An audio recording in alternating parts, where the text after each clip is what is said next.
Hello दोस्तों, स्वागत है आपका अपने यूट्यूब चैनल HRY एजुकेशन में। एक और रीजनिंग की महत्वपूर्ण वीडियो लेके आए हैं।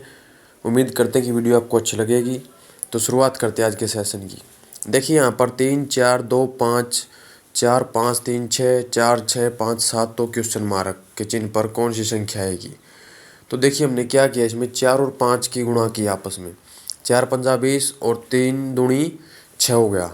इन दोनों को अगर हम प्लस करते तो हमें क्या प्राप्त होता है, 26 प्राप्त हो जाता है।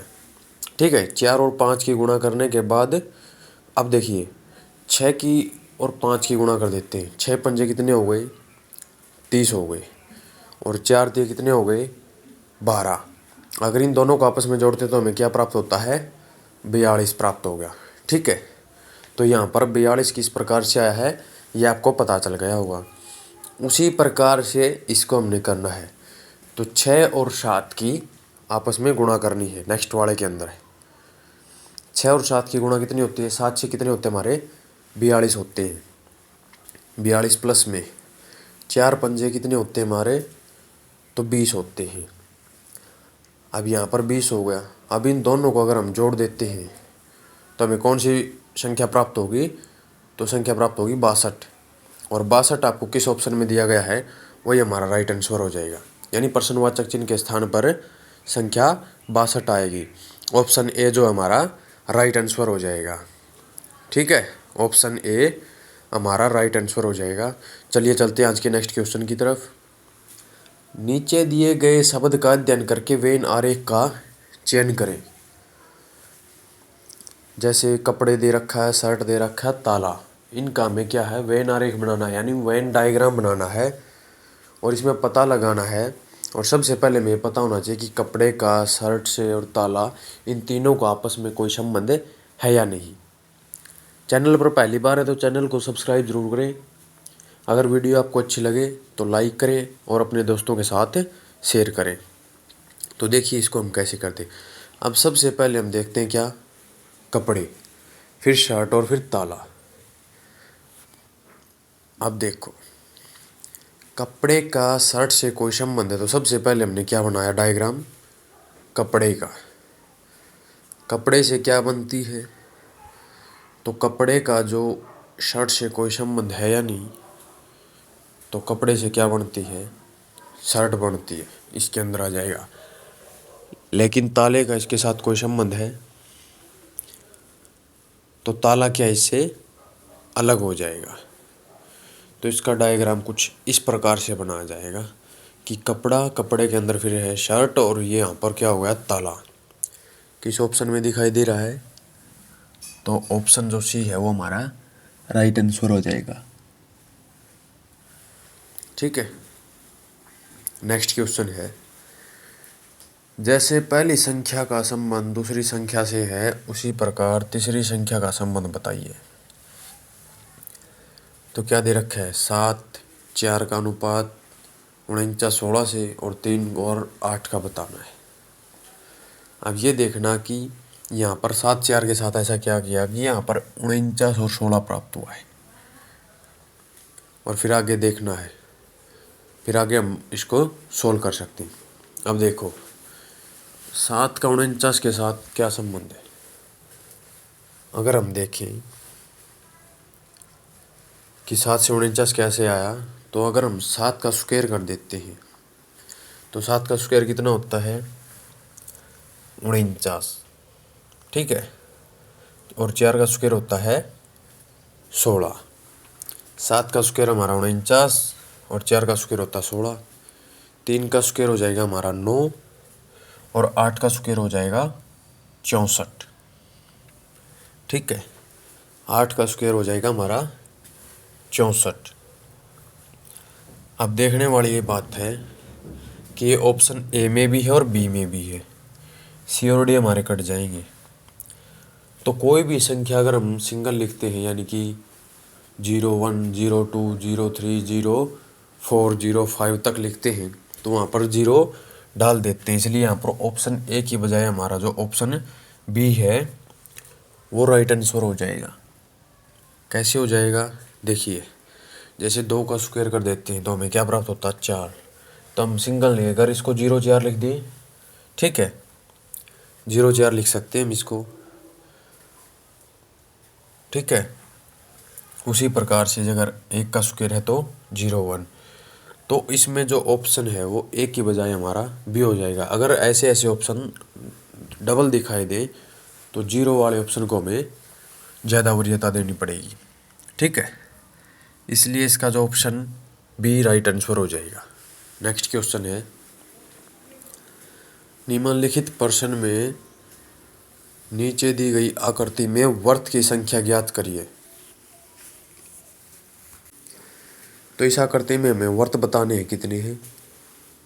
तो इसको क्या करते हैं, सबसे पहले इनको गिन लेते हैं, ठीक है। इनकी काउंटिंग कर लेते हैं। बड़ा इजी क्वेश्चन है ये, कहीं ये सोचोगे तो बड़ा कठिन है। 2 3 4 5 6 7 8 9 10 11 12 13, ठीक है। तो टोटल इसके अंदर आकृति में वर्त कितने हैं, तो 13 हैं, और 13 ऑप्शन सी में दिखाई दे रहा है। तो ऑप्शन सी हमारा राइट आंसर हो जाएगा। इजी क्वेश्चन था ये। नेक्स्ट है, यदि पी का अर्थ भाग, टी का अर्थ जोड़, एम का अर्थ ऋण है और डी का अर्थ गुणा है तो निम्नलिखित का मान क्या होगा, ठीक है। जैसे जैसे इसने कहा है वैसे वैसे संख्याओं को रखते हुए चले जाइए, आपका क्वेश्चन आसानी से सॉल्व हो जाएगा बिना किसी गलती के। तो देखिए यहाँ पर क्या लिखना हमें, तो यहाँ पर 12, तो एम के स्थान पर क्या दे रखा है, टी का अर्थ जोड़ो और एम का अर्थ है ऋण, ऋण का मतलब है माइनस, तो 12 माइनस 12। अब डी का अर्थ क्या बोलता है, तो डी का अर्थ बोल रखा है इसने गुणा। अब डी का अर्थ गुणा है तो यहाँ पर हमें क्या लगा देना है, गुणा का चिन्ह, और 28। पी का अर्थ भाग है यानी भाग, भाग में कितना हो जाएगा 7, 28 भाग में 7, और टी का अर्थ है प्लस, प्लस में क्या हो जाएगा हमारा 15, ठीक है, प्लस 15। अब इसको सोल्व करो बोडोमस के तरीके से। अब 7 से काट दो 28 को, कितनी बार में कट जाएगा, 7 चौक 28, ठीक है, 7 चौक 28, 4 बार में कट गया। अब देखिए इसको कैसे करते हैं, 12 माइनस 12 गुणा 4 और प्लस 15, ठीक है। अब 12 माइनस 12 चौक कितने हो गए 48 प्लस 15, ठीक है, प्लस 15 हो गए। अब देखिए कितने का डिफरेंस है। अब यहाँ पर कितना आया हमारा 6, और यहाँ पर कितना बचा 3, यानी कि 36 प्लस 15, तो ठीक है 36 प्लस 15। अब 36 में से 36 प्लस 15, ये 36 किस चीज़ का आया हमारा, तो ये माइनस का, तो माइनस हमारे पास क्या बचा 21, ठीक है। तो 21 हमारे पास बचा जो ऑप्शन ए में दिया गया है, तो राइट आंसर हो जाएगा ऑप्शन ए। नेक्स्ट है ब्लड रिलेशन से। ब्लड रिलेशन वाला क्वेश्चन कई बार ज़्यादा कठिन भी दे देते हैं और कई बार बिल्कुल इजी सा भी दे देते हैं, ठीक है। वो तो आपकी किस्मत की बात है कि आपको कैसा क्वेश्चन देखने को मिले। अब देखिए एम एन का बेटा है, ओ एन का पिता है और एन पी का पिता है ओ पी से कैसे संबंधित है, ठीक है। एम एन का बेटा है, ये क्वेश्चन मैं हर प्रैक्टिस सेट में आपको करवाता हूँ। क्या बताया था कि जो छोटा यानी खुद से लगा लो। अब जैसे हम हो गए, फिर हमारे पापा हमसे ऊपर, फिर दादा, फिर उससे ऊपर, अगर कोई हमारा बेटा तो हमसे नीचे आ जाएगा, ठीक है। तो उसी प्रकार से जैसे एम जो है एन का बेटा है तो एम तो नीचे आ जाएगा, एन चला जाएगा ऊपर की तरफ, ठीक है, बेटा है प्लस का निशान आ जाएगा। ओ एन का पिता है, ओ और ऊपर चला जाएगा क्योंकि ये एन का पिता है। एन पी का पिता है यानी कि ये एन है, ये पी का पिता है, तो एन के नीचे क्या आ जाएगा, पी आ जाएगा क्योंकि नीचे वाली पीढ़ी होगी। एन पी का पिता है ओ पी से कैसे संबंधित है। जब मान के चलिए कि ये पी का पिता कौन है, एन, यानी कि इसका पापा होगा, और इसके पापा का पापा, यानी कि इसका क्या लगा, इसका तो दादा लगा। ठीक है, अब ये इसका बेटा है और ये इसका है, तो यानी कि पापा का पापा क्या लगा, दादा। ऑप्शन जो डी है वो हमारा राइट आंसर हो जाएगा। ठीक है, चलिए नेक्स्ट क्वेश्चन पे। निम्नलिखित विकल्प में से एक विषम संख्या का चयन करना है। 4 संख्याएं आपको दिखाई गई हैं ऑप्शन के अंदर। इनमें से 3 किसी न किसी प्रकार से एक समान है लेकिन एक अलग है, और वो अलग ही देखनी है। जैसे 343 7 का क्यूब हो गया, 529 23 का स्क्वायर हो गया, 361 कितने का है, 19 का स्क्वायर, और 324 हमारा कितने का स्क्वायर है, तो ये 18 का स्क्वायर है।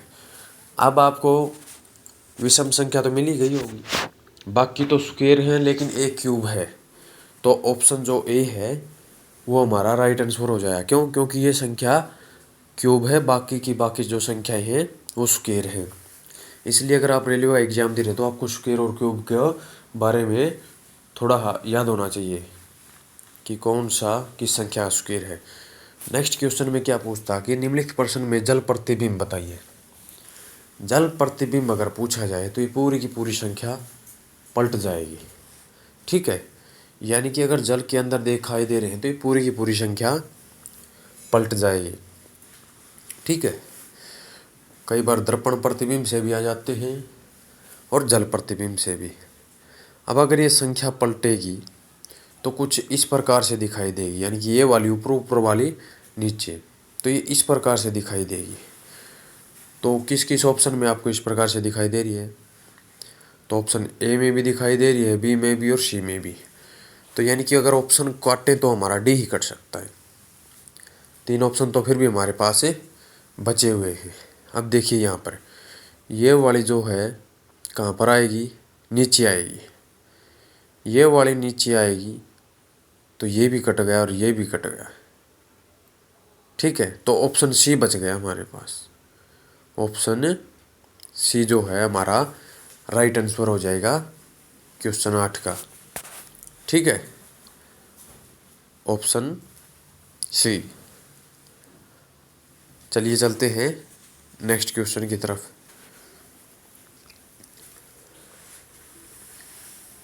Coding decoding. यदि किसी सांकेतिक भाषा में ABC को ADI लिखा जाता है तो DCE को क्या लिखा जाएगा।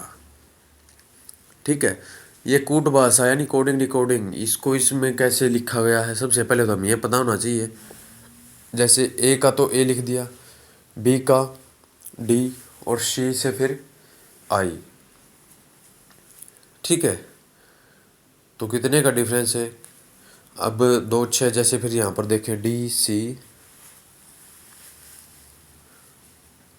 ठीक है, फिर डी ई, तो यहाँ पर भी नहीं है, यहाँ पर भी नहीं है, डी ई तो कहीं पर हमें दिखाई ही नहीं दे रहा है।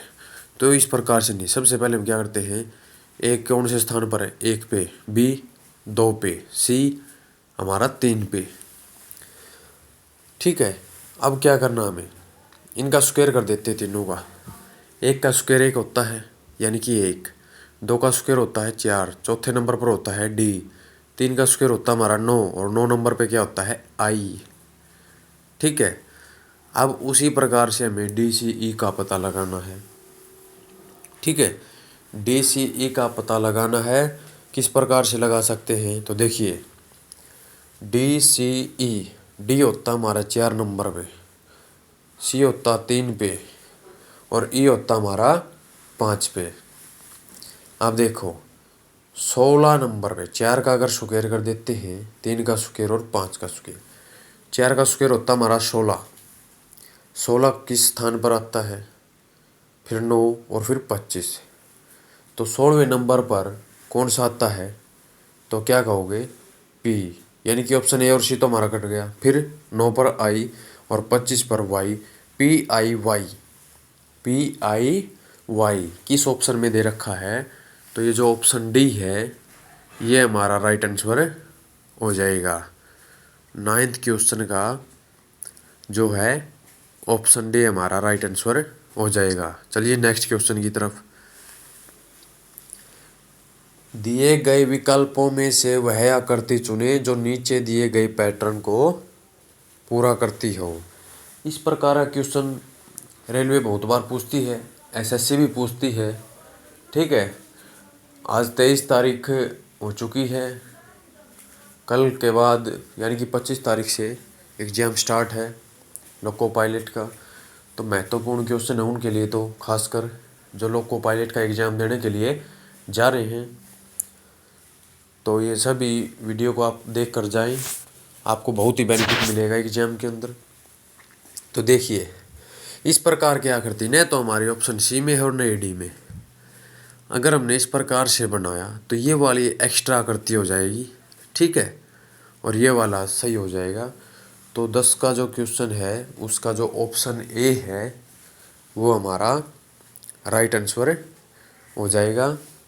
ठीक है, ऑप्शन ए। आज की क्लास यहीं पर समाप्त होती है। वीडियो को अंत तक देखने के लिए आपका धन्यवाद। चैनल पर पहली बार है तो चैनल को सब्सक्राइब ज़रूर करें।